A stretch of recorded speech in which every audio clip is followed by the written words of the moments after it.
Family planning and gender equality, partners in development. Throughout sub-Saharan Africa, men and women are changing the course of their countries. There are countless instances of this happening. In our story, we'll call them Mirembe and Ocheng. When Mirembe and Ocheng were ready to get married, they formed a vision for their family. They decided together to use family planning and to give their children opportunities that they themselves never had. Through her 20s, Mirembe gave birth to 3 healthy children. They were delivered safely in health facilities and received all of their immunizations on time. Now, all 3 children are attending school and forming hopes and dreams for their lives. As the children have grown, Mirembe has had time to work outside of the home and contribute income to the family. Mirembe is able to act on her own decisions and pursue her own dreams and aspirations. Mirembe and Ocheng's vision for their family is coming true. Their family is now healthier and contributing more to the economy and community. For the country, this means that poverty and mortality are declining. Because of family planning and gender equality, development is happening. But across sub-Saharan African countries, there is more that needs to be done.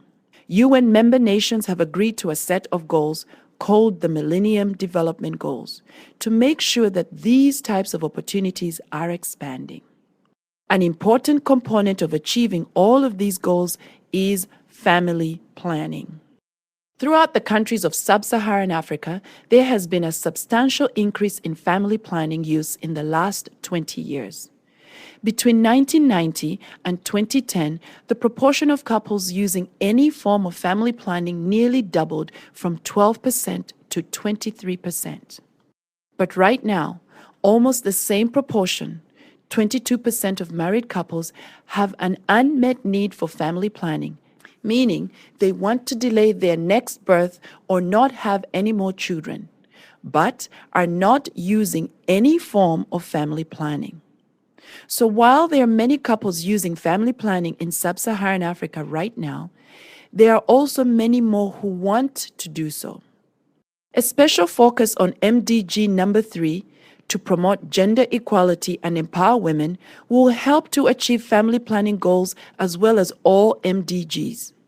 Gender equality means a balance in the power and privileges, responsibilities, and resources that men and women possess. Some examples of gender equality include women's and men's ability to make important life decisions, including when to marry and when and how many children to have. It also means that women are free to move about and work outside the home, that they have equal access to opportunities such as education, and that they have equitable representation in leadership positions. When women are empowered in these ways, they can realize their potential and contribute more fully to their community and country. Family planning and gender equality go hand in hand. Because family planning empowers women to make decisions about when and how many children to have. But at the same time, gender equality can lead to increases in family planning use.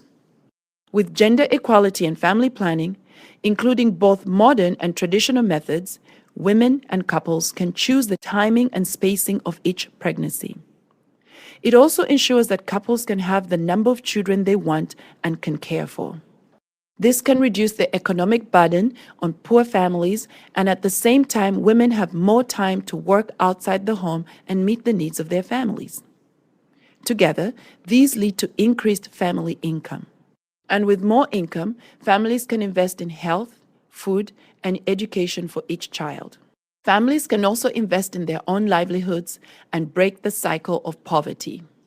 At the same time, at the national level, family planning can lead to more manageable population growth. With a slower growth rate, the government can better provide social services such as education and healthcare, can invest in economic infrastructure and job growth, and can sustainably manage natural resources for future development. The result is increased economic productivity and growth for the entire nation. Together, family planning and gender equality lead to poverty reduction and economic growth both at the family level and at the national level. making them necessary components of strategies to achieve development goals. Two important strategies to promote gender equality and family planning are increasing girls' secondary education and increasing male involvement in family planning and health. In addition to conferring literacy and skills, secondary education lays a groundwork for girls in accessing opportunities throughout their lifetime and in being healthy, empowered, and productive. Secondary education is critical to starting women on this path to improved health and wealth throughout their lives. And these changes affect not only women, but their families and children. Research has shown that girls' secondary education leads to reduced risk of HIV, lower risk of poor maternal health and maternal mortality, and decreased infant and child mortality, as well as increases in child immunization rates, improved household nutrition, and greater educational attainment for children. And in addition to these health outcomes, women with secondary education also access family planning in order to achieve their desired family size and spacing. This graph shows us the percentage of women using any form of family planning in a few African countries. This is family planning use among women with no education. Now, in these red bars, we see that family planning use increases among women with primary education. But look at the difference secondary education makes. Looking at the green bars, we see that family planning use increases even more among the women who have accessed secondary education, to between 40 and 60% of those women. This graph shows us what a difference secondary education makes in empowering women to use family planning. The result is lower fertility as these women are able to plan and space their families. Let's take a closer look at this by turning to our bubble graph, where we can look at changes and trends over time. And we'll focus on two country success stories. Tunisia and Indonesia show how governments have made investments in gender equality and family health that translated to improvements in education and development over time. On the left axis, we have the average number of births per woman, which we call the fertility rate, ranging from 0 to about 6 children per woman. On the bottom, we have the percent of girls of secondary school age enrolled in secondary school, ranging from 0 to 100%. In 1980, these two countries were very similar to the situation across sub-Saharan Africa today. In Tunisia, 16% of secondary school age girls were enrolled in school, and the average woman had 5 children. The government had long guaranteed gender equality and education and was offering free family planning services. In Indonesia in 1980, things were similar. About 21% of girls were enrolled in secondary school, and the fertility rate was between 4 and 5 children. The Indonesian government was also supporting family planning, including an extensive community-based distribution program. So let's play this forward and see what changed in these two countries in the last few decades. In Tunisia, the government continued scaling up family planning services, and the commitment to girls' education encouraged later marriage. In 1995, the government issued a policy to increase women's rights within marriage. In Indonesia, community-based distribution and social marketing of family planning was strong. And in 1990, Islamic religious leaders issued a declaration that family planning had a direct benefit to families. The government has expanded education opportunities and in 1994 issued a policy to increase basic compulsory education to 9 years. We can see that in a period of about 30 years, these two countries increased girls' secondary school enrollment so that more than 2/3 of girls were enrolled in secondary school, while fertility has dropped to just about 2 children per woman. How did they do it? Political commitment was instrumental. In both countries, the governments issued policies supportive of gender equality, educational attainment, and family planning, and followed through with commitment to implement those programs. But remember that across the countries of sub-Saharan Africa today, women are having between 5 and 6 children each, and fewer than 1 out of every 4 girls of secondary school age are enrolled in secondary school. Even fewer will be able to continue to complete their secondary degree. This means that countries are missing out on a powerful resource. Data show that just 1 year of secondary education boosts a woman's wages later in life by 15 to 25%. In an environment where women can access and use family planning, they can space or limit their births so as to be able to work outside the home, taking advantage of this increased level of income. And we've seen this happen in other countries. Data from Bangladesh, where researchers have studied the impact of family planning for more than 20 years, show that women who have access to comprehensive family planning, maternal and child health services earn higher incomes. Even when comparing women with the same level of education, those who lived in an area with access to the comprehensive family planning program earned more money, the equivalent of 50% more income each year.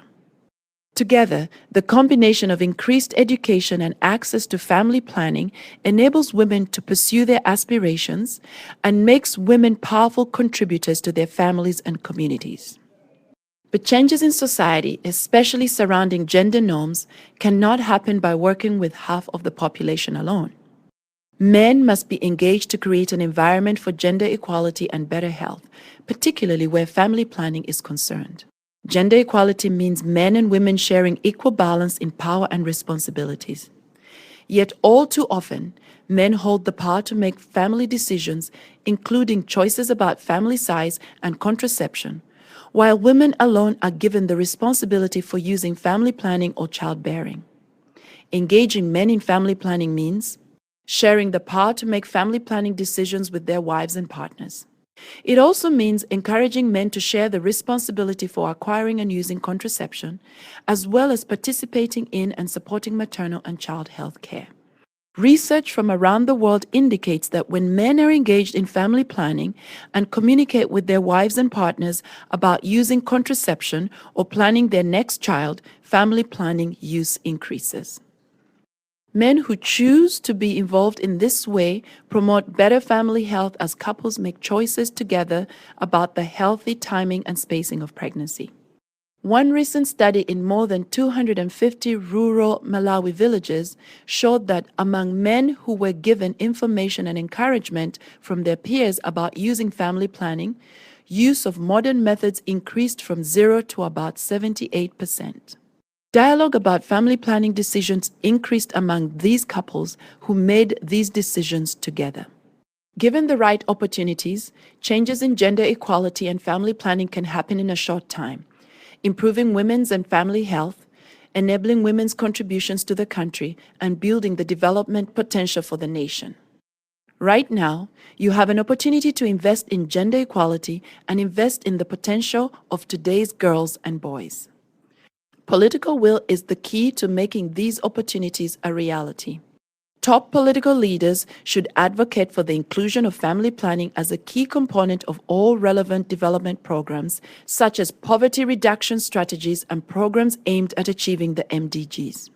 Health sector leaders should work with girls and women, boys and men, to change gender norms about men's and women's roles in sexual and reproductive health, and especially around fertility decisions.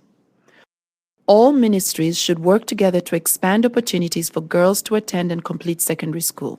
Leaders at all levels should speak out in support of family planning, women's and girls' empowerment, and engaging men and boys on these important issues. It's important to work with men and women together to address gender equality and family planning. Increasing gender equality and family planning through girls' secondary schooling and male involvement will help governments make strides in reaching all Millennium Development Goals. Because when men and women are powerful partners and in control of their fertility, the impacts are felt throughout society. Together, family planning and gender equality are partners for development.